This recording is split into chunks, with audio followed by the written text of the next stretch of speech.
அஸ்ஸலாமு அலைக்கும் மக்கா. இது என்ன சாக்குன்னு போன வீடியோ பார்த்தவங்களுக்கு தெரியும். புதுசாக பார்க்கணுன்னா போன வீடியோ பார்த்துட்டு வந்து பாருங்கள். நம்ம மிக்சிங் ஃபுட்டு தான் மக்கா. என்ன வேகமாக பொறுக்குன்னு பார்த்தா ஒன்றும் இல்லை, நம்ம கம்பெனிக்கு தான் கொஞ்சம் பொறுக்கி வாயில் போட்டுக்கிட்டேன். நம்ம சாப்பிடும்போது பக்கத்தில் ஒரே சவுண்டு, உனக்கு வேணுமா நீட்டு கேட்டால் வரல. சரின்னு சொல்லிட்டு அவங்க தூக்கி போட்டுட்டு அதுக்கப்புறம் அவங்க எட்டுன்னு அந்த சோறையும் போட்டுட்டேன். சோறு போட்டோன்னே அடித்து பிரித்து மேயிறாங்க சோத்தை. சரின்னு சொல்லிட்டு அவங்க சாப்பாடு வரையும் வேடிக்கை பார்த்துட்டு அதுக்கப்புறம் மேலே நம்ம லாஃப்ட்டுக்கு போனால் நம்ம பசங்க கிறுக்கு முறுக்குன்னு சுற்ற ஆரம்பிச்சிட்டாங்க மக்கா. நம்மளை பார்த்து கடந்து சுற்றுறானோ கறந்துட்டு அங்கேயும் இங்கேயும் சுற்றிக்கிட்டே கிடக்காங்க. இருடா கொஞ்சம் அவங்களை காக்க வச்சே சாப்பாடு போடலான்னு சொல்லிட்டு கொஞ்சம் ஆற விட்டு அவங்கள சாப்பாடை போட்டோம் மக்கா. நம்ம தண்ணி டப்பாலாம் பொறுமையாக தேய்ச்சி கீச்சி கழுவி எல்லாத்தையும் கொண்டு வர வரையுமே எப்படி கிறுன்னு அதை எப்படி அந்த ஒரு புறா எப்படி எட்டி பார்க்குது பாரு. நான் வர வரையுமே நான் சரி நின்றுட்டுருக்கேன்.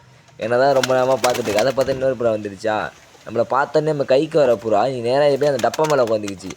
அங்கே விட்டு இறங்குன்னு சொல்லி இறக்கி விட்டுட்டு அதுக்கப்புறம் அள்ளி சாப்பாடு எடுத்து போய் வச்ச உடனே அந்த இடத்த பார்க்கணுமே அடிச்சு ரணங்கலாம் பண்ணிட்டாங்க மக்கா. என்ன சொல்கிறதே தெரியல. அங்கே பாருங்கள் ரோட்டு செதற விட்டாங்க. செத்த நேரத்தில் அந்த கையில் இருக்கிற ஒரு நெல் கோதுமை கம்பு கிம்பு எதையும் காணும், எல்லாம் பறக்க விட்டாங்க. சரி அப்படின்னு சொல்லிட்டு மொத்த சாப்பாடையும் போட்டு அப்படியே கிளம்பிட்டேன் மக்கா. நாளைக்கு ஒரு நல்ல அப்டேட்டோடு வந்து சந்திக்கிறேன். அடுத்த வீடியோ வர வரையும் காத்திருங்க.